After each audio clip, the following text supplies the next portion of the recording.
Well, hi everybody, welcome to my channel. Well, had a day free and decided to do another photo walk, photo hike out away from the big city of Chicago. And so today I'm at Nachusa Grasslands Preserve. And this is actually a private preserve. It's owned by the Nature Conservancy. So I'm here at the visitor center, which is, I'll swing this around, show you what this looks like. There it is. It's got all kinds of interpretive signs.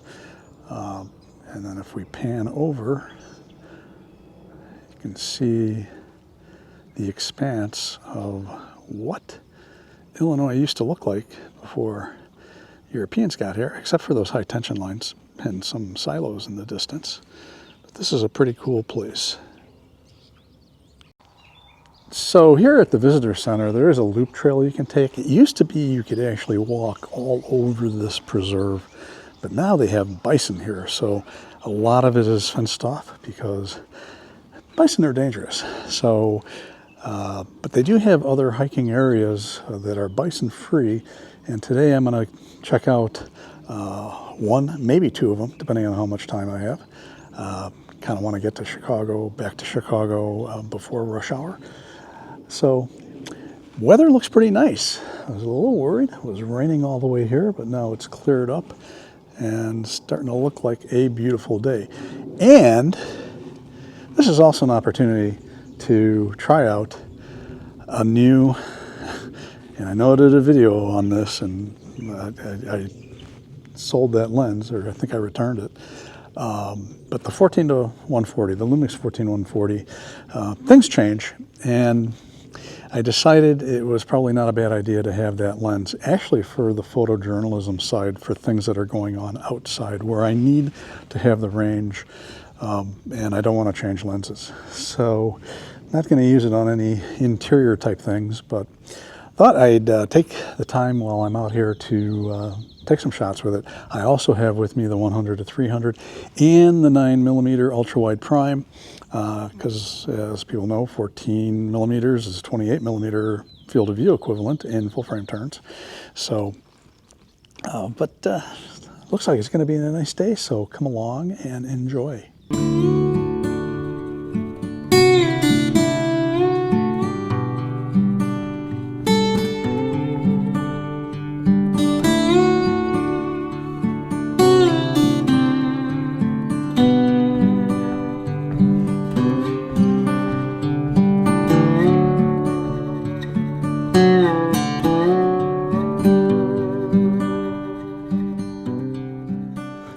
I'm at one of the bison-free areas to take a little hike. This is called Stone Barn Savannah. Hopefully not too full of mosquitoes. Been a lot of rain, and the trail ahead has quite a few puddles in it, but I tend not to get eaten alive by mosquitoes, and so we'll see how it goes. If I got to go back to the car for some repellent, I'll do that, but it's very nice here. Drove through an area where there are bison. I didn't see any. The fences are all marked. Like if you park, put your flashers on and keep two wheels up on the road. So maybe on the way back out of here, there'll be some bison I can get shots of.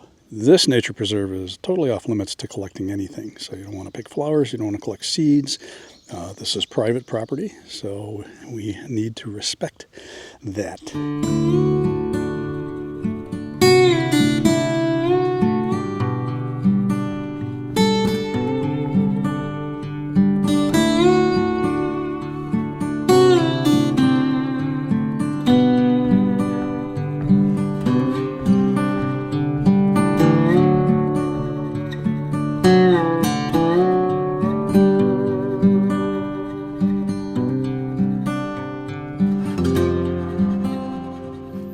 Actually very pleasantly cool today. It might be just a tad above 68, 70 degrees Fahrenheit. So 20 degrees or so Celsius. But yeah, and not horribly humid. Interesting considering that it's been raining. This is a nice little preserve. I got to the bottom of the ravine, but very interestingly, over here on the left, there's actually a sandstone cliff. Well, that's kind of cool. We've got smooth sumac, probably is what this is, and interspersed with it is wild bergamot, the pink flowers, also known as bee balm. There's a bumblebee on one of them, appropriately. Some black-eyed Susans here, some prairie coneflower, which is a tall yellow one. Yeah, our prairies just get crazy with wildflowers in the summer.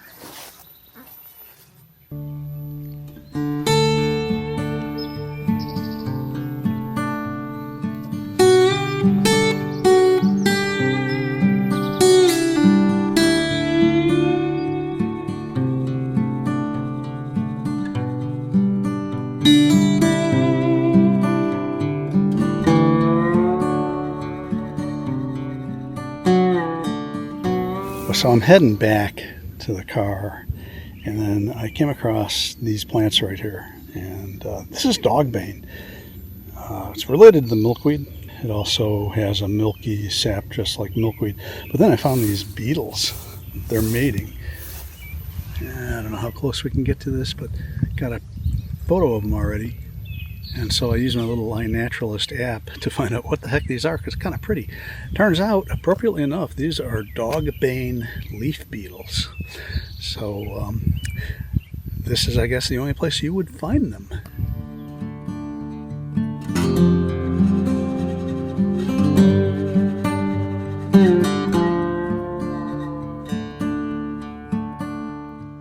A big old oak tree here. I think it is either a white oak or a bur oak. Bur oak is in the white oak group, so they're pretty closely related. But, yeah, big old picturesque oak tree. Oak trees are really awesome trees. Now, back at the car. That was one of the more buggy places.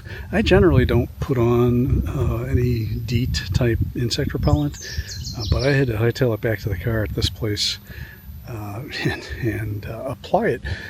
For some reason, I don't attract most mosquitoes as much as other people. Like, I'll be out, if I'm out with Beth, they'll go to her.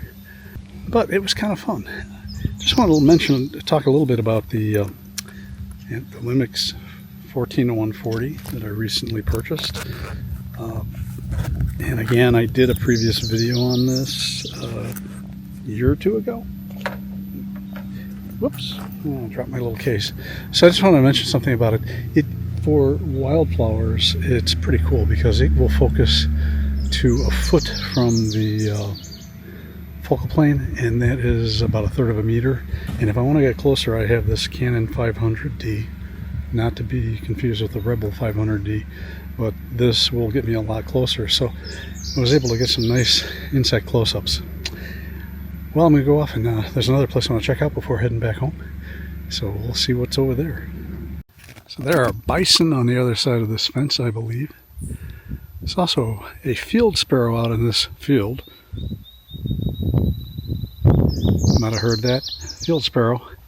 Sounds like, the song sounds like if you were to drop a rubber ball or a basketball and just let it bounce. It is very cooperative today. I see bison. So parked here on this little side road, Stone Barn Road. Main road is Loudon Road over here to the left. I'm going to walk along the fence, not get too close, because, you know, they've got this sign here, don't go in there. Bison are actually very, very dangerous. In fact, the Yellowstone National Park, bison are the most dangerous animals. Everybody thinks about the grizzly bears, but bison injure and kill more people than bears do. Lady just stopped in her car and said they never get this close to the road. So it's kind of cool. And you can see there's calves, so they're definitely populating.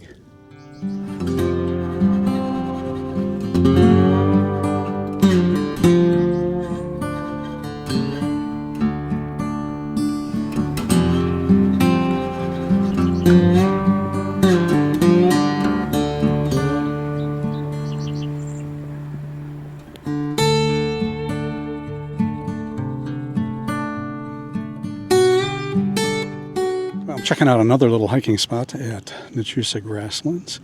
This is Clear Creek Knolls. And Clear Creek is over to the right, goes through a little valley. And here over on the left, look, there are knolls. I just thought I'd point out, this is first of all, check out all these wildflowers. This is pretty amazing. The other thing is, one of these wildflowers is this tall flower here.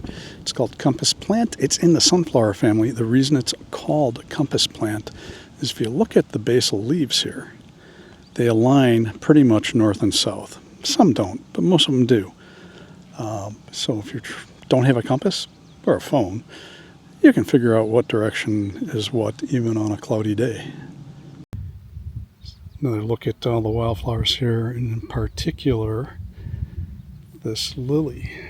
This is Michigan lily, and it's a native lily, so pretty cool. Most lilies that you find in the Midwest are escaped garden plants. They're not really native, but you come to a prairie like this or an open savanna, you'll find this lily. We're getting close to that knoll, and it's got rocky outcrops, but there's a sign over there that says fragile, so probably not okay to climb on those rocks. Up here in the foreground, you see this plant. This plant is rattlesnake master. I think there was some thinking about it being an antidote for snake bite, but it's pretty much not the case. But it is kind of a real arid habitat looking plant. It's very spiny. It's got kind of little spikes and thorns on its leaves. I believe it's actually in the carrot family. It's a pretty cool place. If you're into wildflowers, another place to come. Clear Creek Knolls at Nachusa Grasslands, which is near Sterling, Illinois.